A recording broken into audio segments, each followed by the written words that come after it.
Okay, so in this Daily Cyber, we're going to be talking to Dominic. He's a cybersecurity expert in the field for quite some time. We're going to be talking about COVID-19, what companies are dealing with right now when it comes to brand reputation, protecting themselves from breaches, breach response, what are the focus really is on the industry, and so much more. So this is going to be a really interesting episode, especially if you own a business and you're looking at how to protect it. So grab a coffee, grab a tea, and let's hack at it.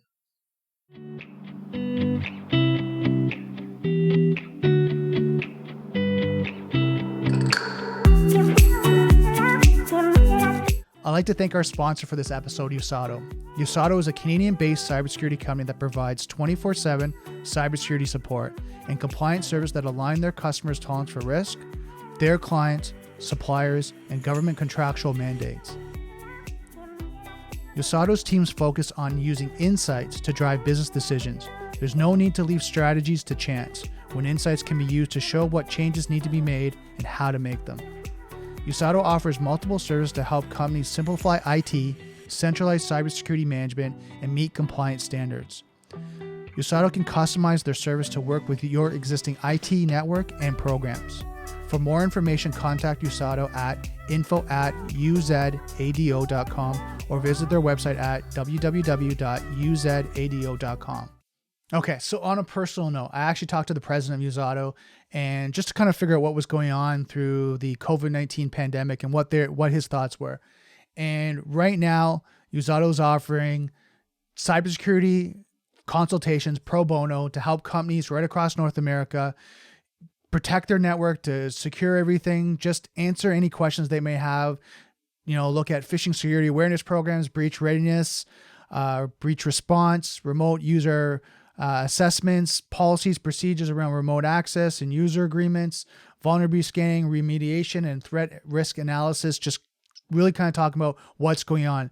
And the reason why they're doing this and why Sean is leading this charge is because he understands how hard it is for business right now, closing down, laying off staff, the economy. He just wants to help, and he wants to make sure that everyone that is running a business right now is as secure as possible, because the level of attacks in cybersecurity right now are increasing. I just read an article right now today that was actually 66.7% increase in phishing attacks. So hackers are going nuts right now just because it's pandemic, and he wants to make sure companies are staying safe and staying secure. So you have any questions, you need any help, or you just want to, bounce some ideas off, follow up with Sean and vCISO's team. Their email address is info@uzado.com, and their website is www.uzado.com. Hey, Dominic, how's it going? I'm doing fantastic, Brandon. How the heck are you doing? The week has actually been very busy. I've been out hunting, kind of talking to different people, and just hearing kind of the challenges, what's going on in the industry through this COVID-19 pandemic. What about yourself?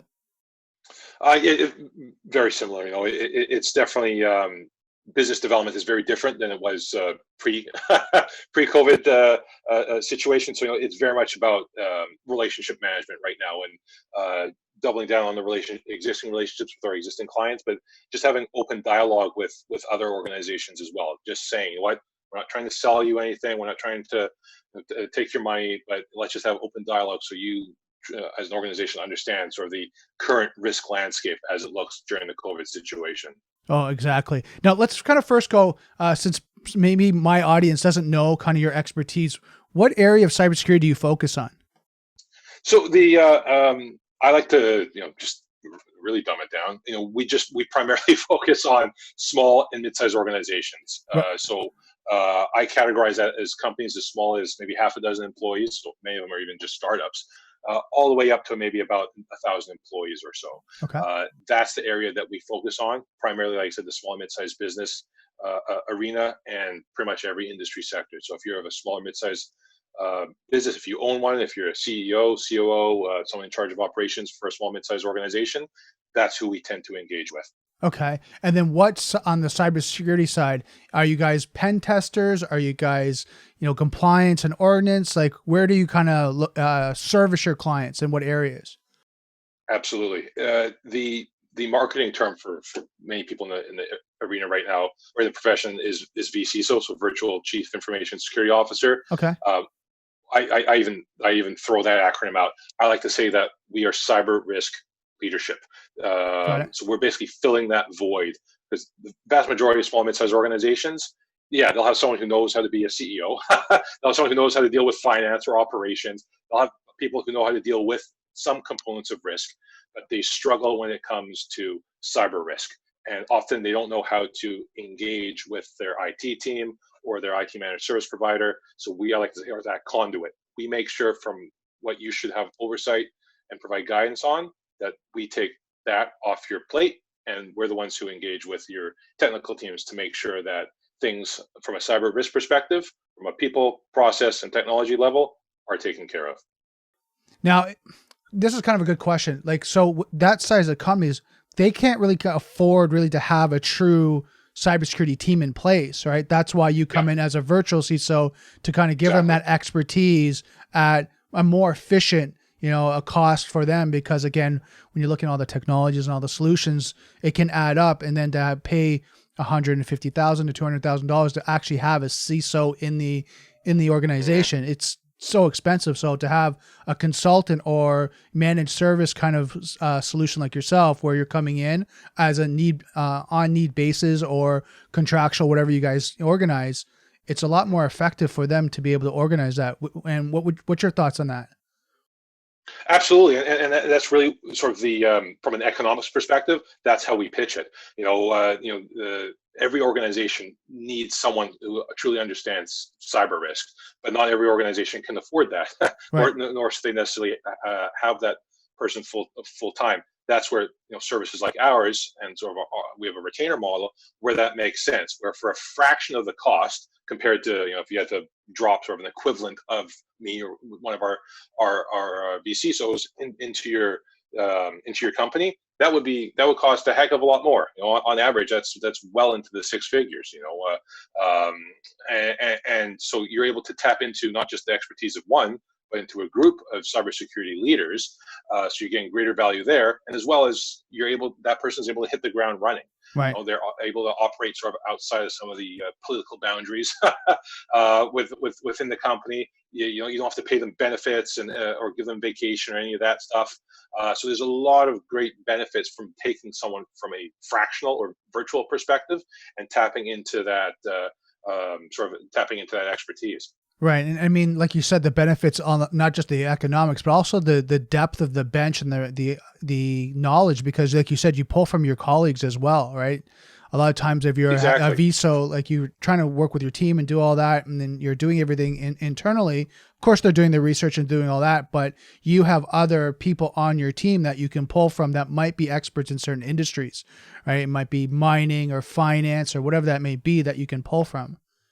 Exactly. And again, that is again part of that benefit, shall we say, in which you're not just getting the experience of one person. You're able to get tap into the different experiences of multiple security leaders. So just from a cost benefit perspective, and we like to say that's where the value is, and being able to make sure that for any small and mid-sized organization that you don't have to sort of provide sort of the care and feeding, just like if you had to do with someone internally. You're basically hiring someone to be a trusted advisor. At the end of the day, that's what we like to say, is that we take it just a step further, in which we are your trusted advisor. Primarily on cybersecurity, but because we take a relational approach and because we focus on strategic partnerships, we are able to see those other opportunities. So it's funny, we actually had a client just before the COVID situation hit, where they were talking to us about bottled water suppliers. Right. They weren't happy with their current bottled water supplier. They said, "Dom, do you know anyone who's a good bottled?"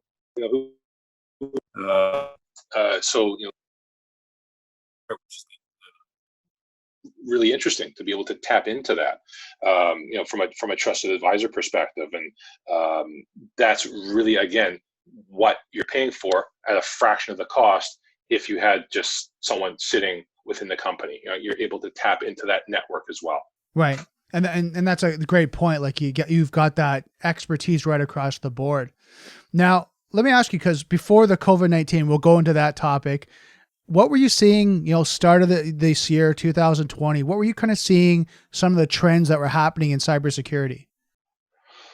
Yeah, well, pre-COVID, one of the especially with the small mid-sized businesses, what I was seeing, there were sort of two main trends. One was that we're just seeing more and more small mid-sized businesses experiencing significant security incidents. So that Okay. could be ransomware, that could be wire transfer fraud, business email compromise, that could be a data breach or privacy breach. That was becoming more and more common, and as such, we were getting organizations reaching out to us saying, "This happened. It was hell. How do we make sure that doesn't happen again?" Got it. So that was a very interesting trend. Another trend was around broader supply chain risk management or vendor risk management, Okay.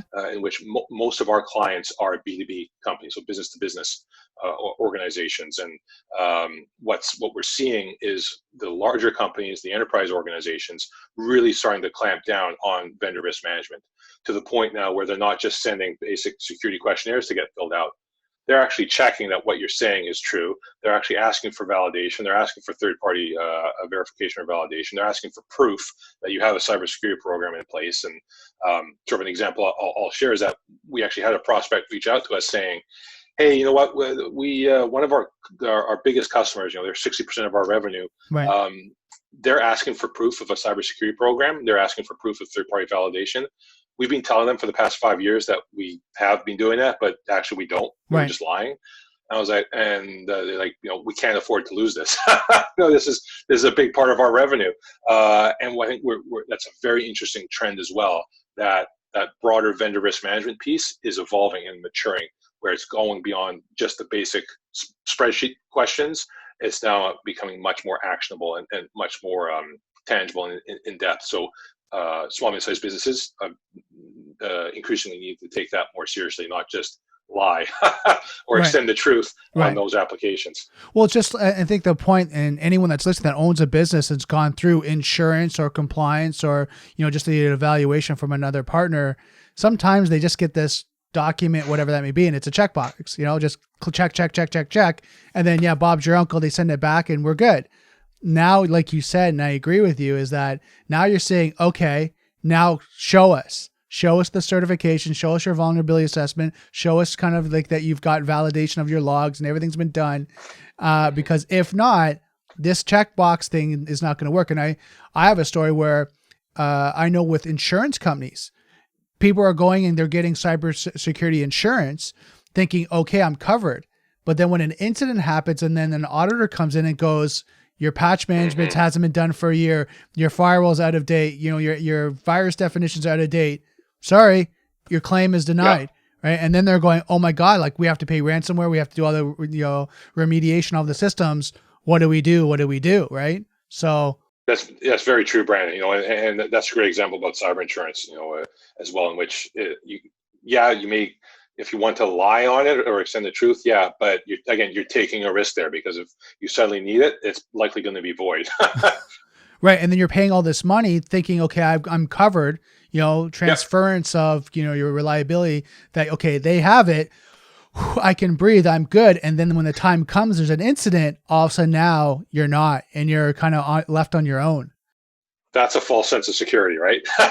Exactly. And then it's something that a lot of the higher management don't expect. They expect Exactly. We're covered. We've got it. We're paying, X amount of dollars for insurance. The CFO is writing the checks and kind of, it's everything's good. But then when the incident happens, now they're going, oh my God, like, why didn't anyone check? Why didn't we do these things? Well, it cost too much. It was this much money. We thought it was more cost effective to do it this way. And then all of a sudden now they get caught. So something you're saying, and something that now the company that I work with, vCISO, same thing is we're talking about more and more is, managed government risk assessments and service breach, analysis and planning, but making sure that you're going through all your compliance, you're going through everything, you're making sure everything's up to date. So if anything does happen, you're covered internally, or if you have transference of insurance, you're covered as well. Exactly. And I think you brought up a really interesting point there again about that piece there, where ultimately the main decision makers are under a false impression, or they're under they're just making assumptions, again, I think that's the most dangerous piece there Right. is that at the end of the day, there's so many, the main stakeholders, the main decision makers are making decisions based on incomplete or inaccurate information. Right.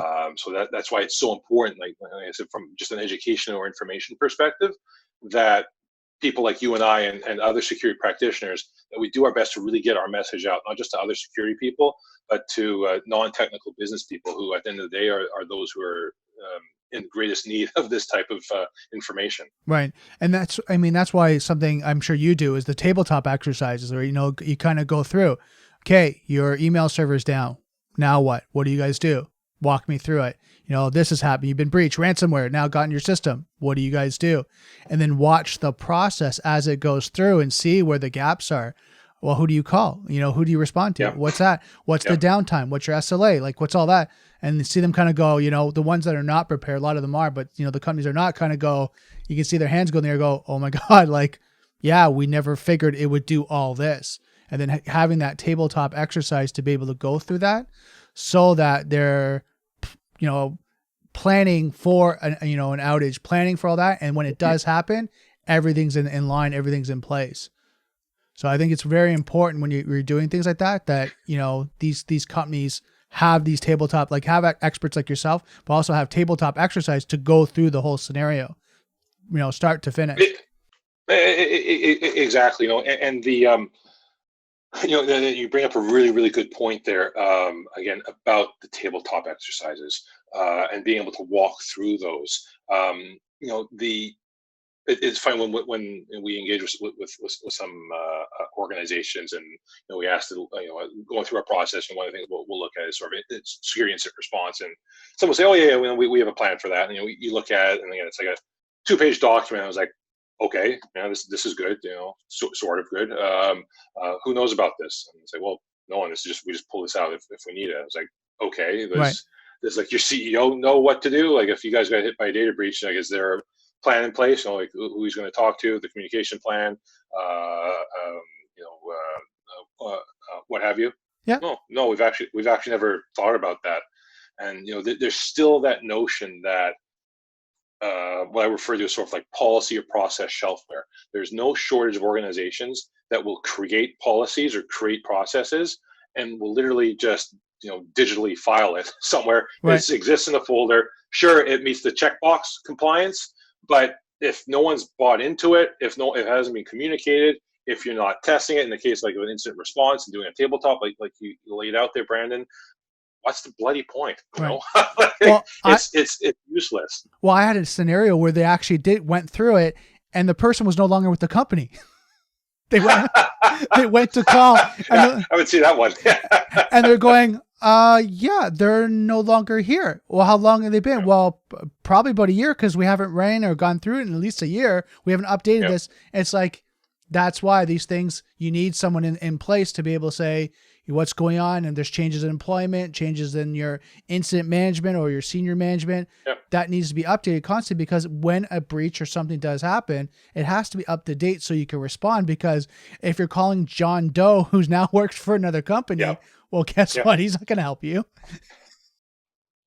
It's and I think it's that balance point, because we hear a lot from people. They say, well, we don't want to spend all this time, documenting to the nth degree what our plan will be. And I'm like, that's fine. You don't. It's a plan. It doesn't mean that you necessarily have to follow it to the letter of the T, to the letter of the law, kind of thing. Right. But you need to at least give yourself the proper guardrails in which to operate in the event of an incident. Right? Yes, there's going to be some fluidity. Yes, there's going to be some deviations from the plan. But without those guardrails, you're definitely going to miss things, and you're definitely going to screw things up. Right. This gives you your having it and testing it regularly gives you your best likelihood of getting to be able to get through any incident with relatively unscathed. Right. That's the whole point of it.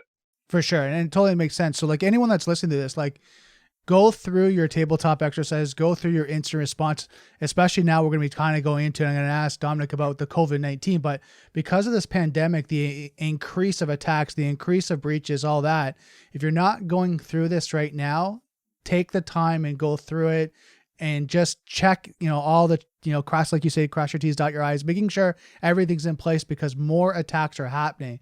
So Dom, I really want to ask you, like, so we talked about kind of, the breach response and going through that, and the compromises increasing. What are you seeing since the COVID-19 pandemic started to go?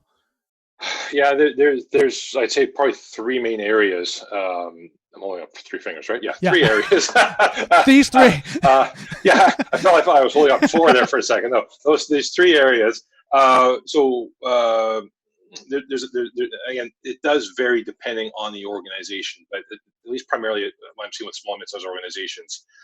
One is that the awareness gap or the people factor in terms of how security conscious or aware people are within most small and mid-sized organizations, that gap is going to get bigger. There's still a large faction of small and mid-sized organizations that struggle when it comes to security awareness. So let me ask you about that, Dominic. They do nothing. Yeah. You're saying is going to get, or is bigger right now? It's bigger right now because so many people are working from home. Right. And what we're seeing is there's a huge increase in phishing scams and phishing attempts related to COVID rebates or COVID refunds or get your COVID money here, that type of thing. And people are tired, they're mentally stressed, they're distracted, and we're seeing phishing success rates going up through the roof. Right. And again, what we're seeing is that gap of the fact that there's still so many organizations, small and mid-sized organizations, that struggle with doing security awareness, that this sort of time period right now, we're going to even see that gap get even wider in this time period. So I think it's super important for smaller and mid-sized organizations to start deploying security awareness measures, security awareness platforms. Take the time to get your staff. Even just a little bit of awareness can go a long way. So let's talk about that, because I think that's important, because I agree with you. The attack surface has just expanded, right? Because like you said, people are at home. Potentially they're using a work laptop or a work PC that they've been given, but if not, they're potentially using a home PC, a home laptop, a home tablet, a home smartphone, like something that's off the network, hasn't been secured, not whitelisted with applications, a proprietary operating system that's been hardened. So you kind of look at all those things that corporations do in-house, and now you've just taken all that security and wiped it out, going, you got to work from home. We don't have the resources available. Can you use your own home PC? And then now the security issues are those PCs might not be up to date or patched properly. They might not have endpoint protection or antivirus, or it might not be up to date. You've got multiple people on those systems, mom, dad, kids are doing school, they might be downloading things that, we're on Zoom right now, but you look at Zoom and all the challenges they've gone through, and they do video conferencing. So all of this stuff is now on the home PC, which the company has lost control of managing. That now makes, like you said, that attack surface just so much bigger now. That, like you said, phishing attacks, malware are now just on the rise. Absolutely. And that's the sort of the third one. So we crossed two off there, off that list in that combo there. Like you said there, and just to add quickly to that, sort of that BYOD, bring your own device problem. That sort of, again, has very much come to the surface now, and many of the larger organizations have already dealt with that problem. Where that problem is now coming to surface is with the smaller organizations, primarily those that don't have enough resources, like you're saying there, to give out organizational laptops. And those smaller organizations didn't have to tackle the BYOD problem. Right. Now they do. So that's very much a clear and present sort of threat that they need to deal with. And the second one, just to finish off the trilogy, is around remote access. Right. Many of these smaller mid-sized organizations didn't have robust remote access capabilities deployed sort of pre-COVID. Right. Over the course of a few days, they just try to throw out whatever worked. Many of them just set up, go to my PC or what have you as quickly as possible, just to try it and allow work to continue. Right. So now that we've entered at least somewhat of a period of stability, where it looks like we're going to be working from home for at least a bit more, if not longer, help making sure that organizations understand that if there's some calmness right now, use the time to assess the security measures of those remote access platforms or mechanisms.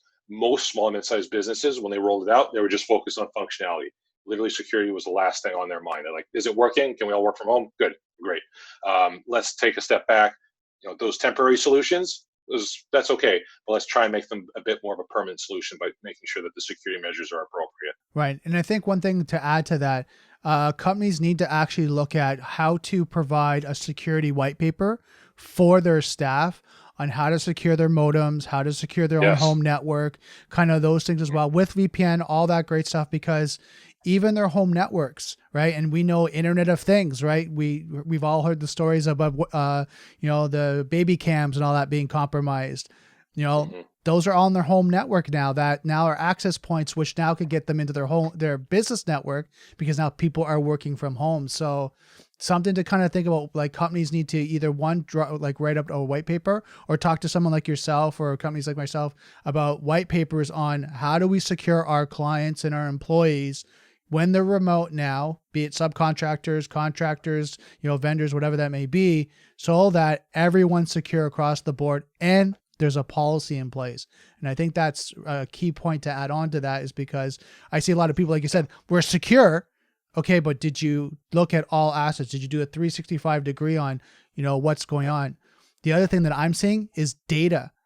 Problem with now data being at rest on the local systems or on local hard drives, right? So their policy before used to be, it only could be on the server or on the network. And then what happens, you connect with your work PC and you get into a shared drive and it's secured, it's encrypted, it's backed up. Well, now people go, well, I need to work. I need to have access to it. So they're downloading it now to their local device or a local hard drive or a flash drive, USB drive, whatever that may be, and they're storing it there. Well, that might be confidential information. It might be stuff that the company doesn't want to get out.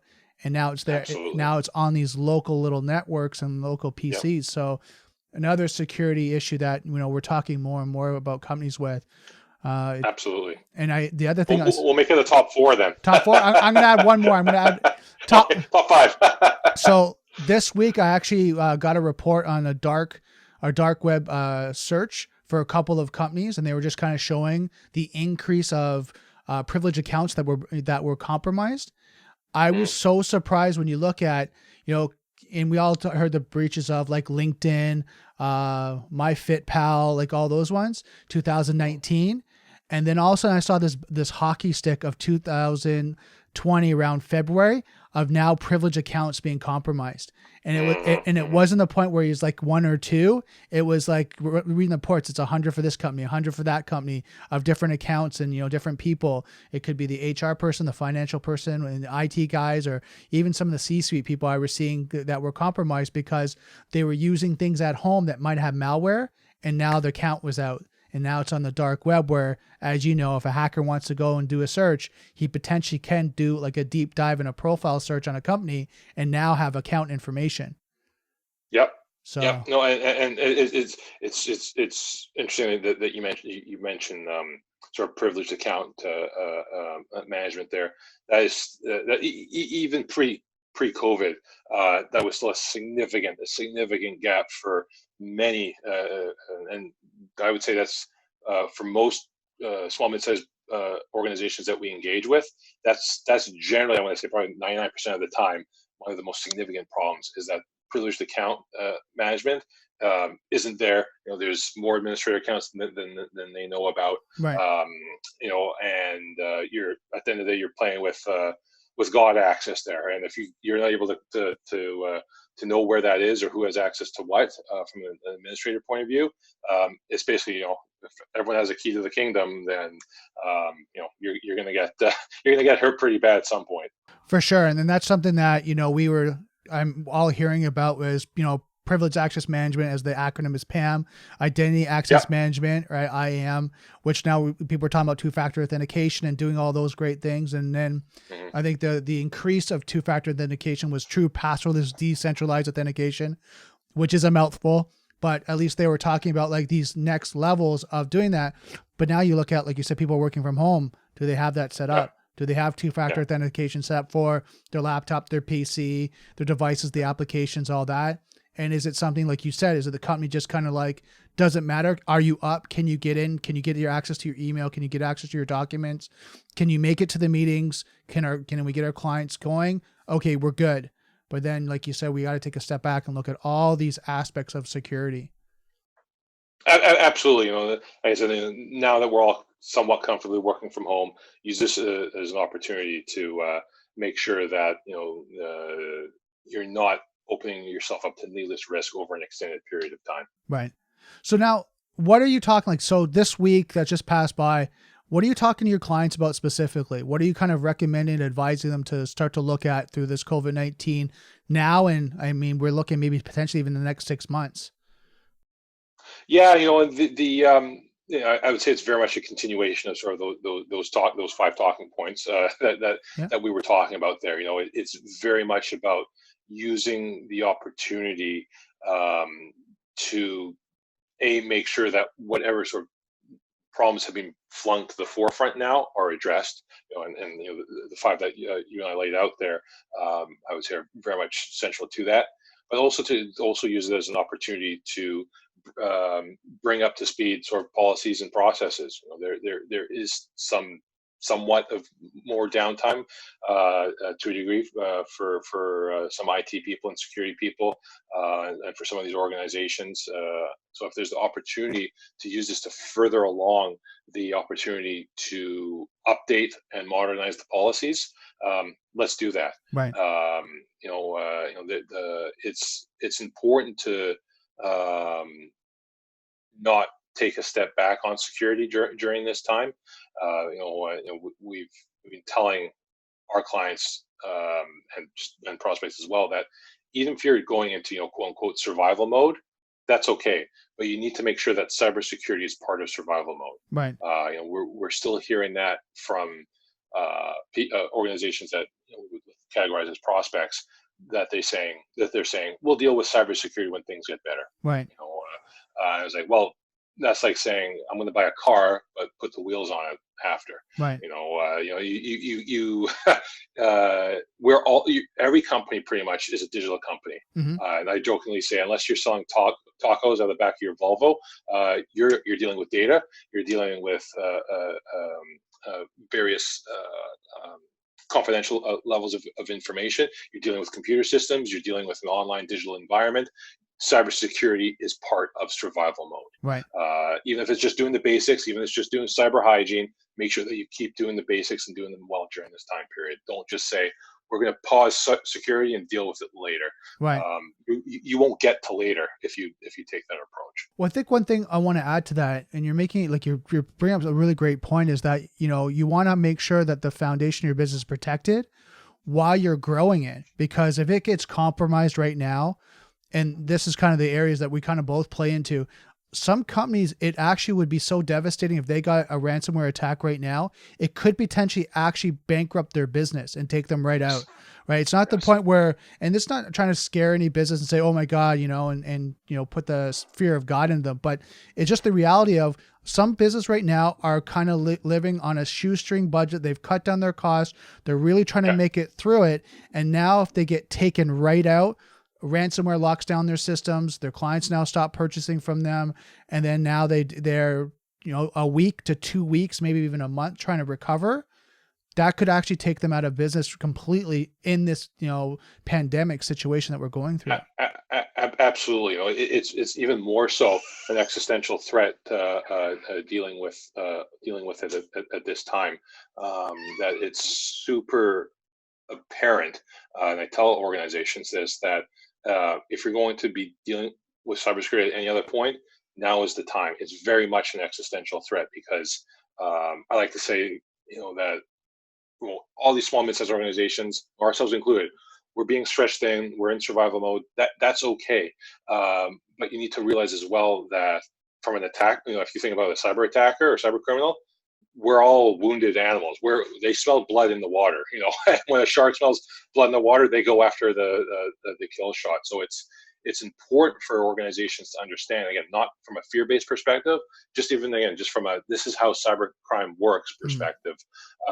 Now, if you're barely surviving right now and you experience a data breach or privacy breach, that's pretty much a kill shot at this point. Right.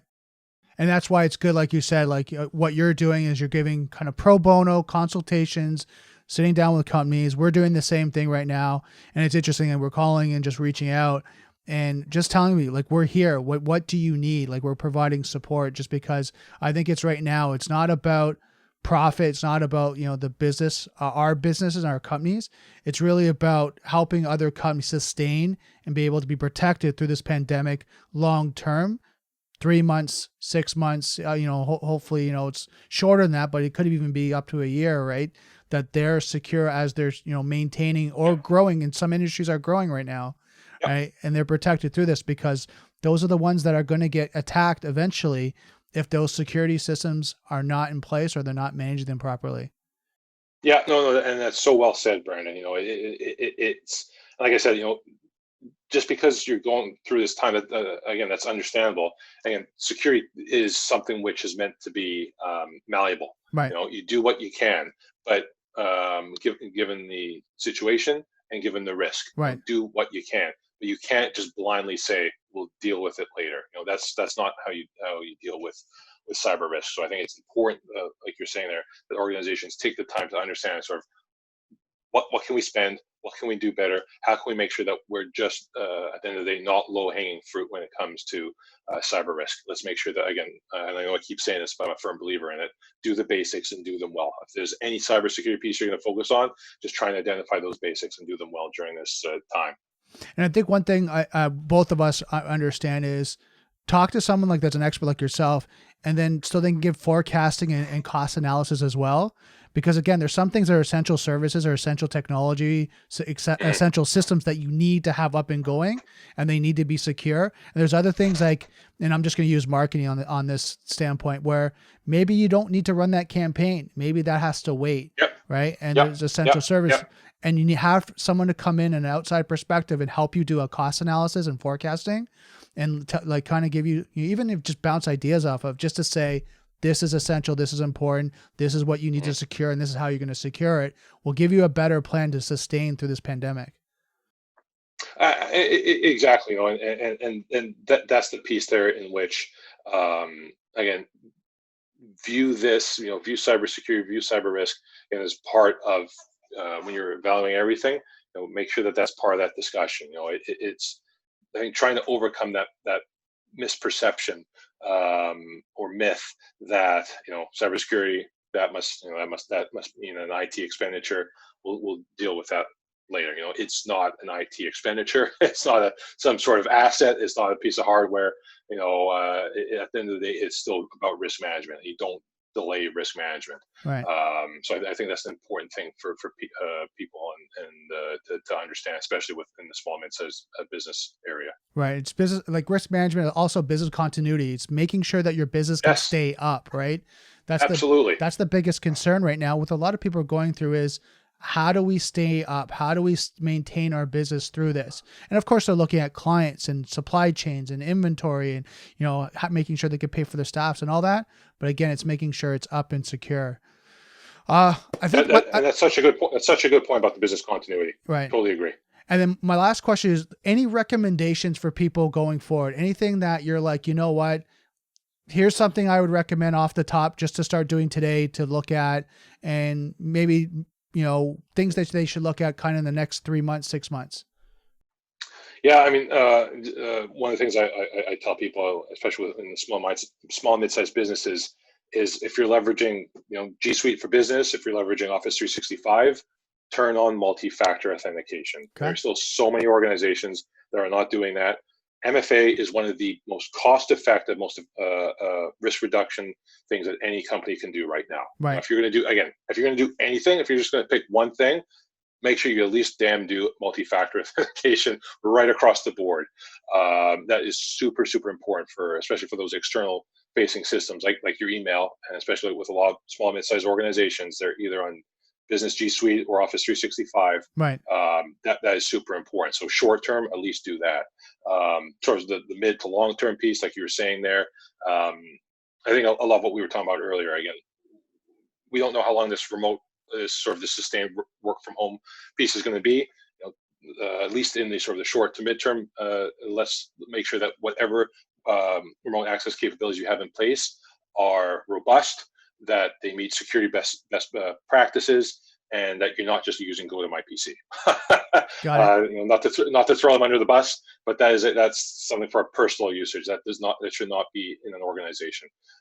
That just introduces way too much risk, and there's no central visibility over it. Right. From a longer term perspective, maybe after we get out of COVID here, if you haven't already, take the time to measure or do what I refer to as a maturity assessment of your cybersecurity program. Right. What areas are you doing well in? What areas are you doing okay in? What areas are you really sucking in? That's going to help you from a budgetary perspective. And again, even from a risk management perspective, in which let's not worry about the areas you're doing well in.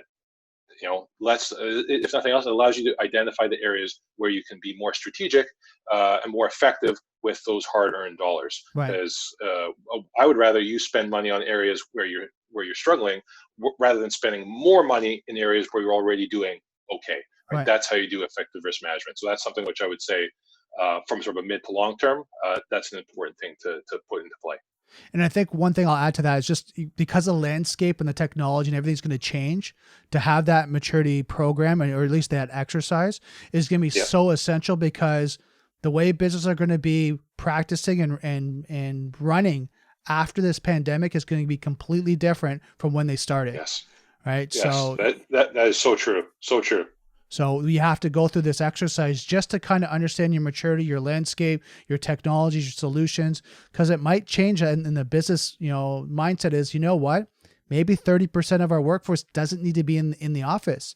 Maybe they need to work from home, and that will save us on overhead of hydro, electricity, office space. I know I watched Robert Herjavec. He was talking about that. He's going to have more hoteling offices. That now there's not going to be as many designated, offices in his, in his place, his workplace, because now he saw how efficient people could be from working from home. Yep, exactly. No, it's going to be really interesting to sort of see what that new normal is. And like you're saying there, let's make sure that you at least have a baseline understanding of sort of where you are and how you can gain those efficiencies once we start establishing that new normal. Awesome. What's the best way to get a hold of you, Dominic? For people to get a hold of me, I'd like to say just follow me on LinkedIn. Find me on LinkedIn, Dominic Vogel. Just search for that, or go to our website, cyber.sc. That's always great to follow from that perspective. I'm going to have lunch now. LinkedIn, email is just dvogel@cyber.sc, and also Twitter @DomVogel. So for any of your listeners, any of your viewers, please have them reach out. I always enjoy chatting with people day or night. I love it when people reach out. Yeah. And I know I'm going to put in the description below, I'm going to put your website and your contact information below. So if anyone is actually watching this podcast and wants to reach out to Dominic and just had some questions about virtual CISO and just kind of the conversation we have, you can reach out below and just shoot him an email, shoot him a tweet, whatever that may be. He's very happy to kind of connect with you and just help through this pandemic, and even after, just to help, provide you any solutions or technology that you might need. So thank you so much, Dominic. Thank you, Brandon. Always a pleasure, my friend. Awesome. So guys, just remember, there's a lot going on through this pandemic. Make sure you stay healthy, you protect your family members, we look at social distancing. And if you're a business owner, there's a lot of help out there for you, a lot of different resources, as well as, consulting, technologies, things like that, as well as government programs. So reach out to Dominic or someone like myself and just ask questions. A lot of us are doing this pro bono right now and just really helping out, because we're being more corporate citizens versus, business owners, and we're really helping out. So just remember, we're here to help. We're here to kind of give you as much support to make sure that your business is protected while we're going through this. So I just want to remind you, don't forget, software is hackable, being connected is vulnerable. I'll see you next Daily Cyber.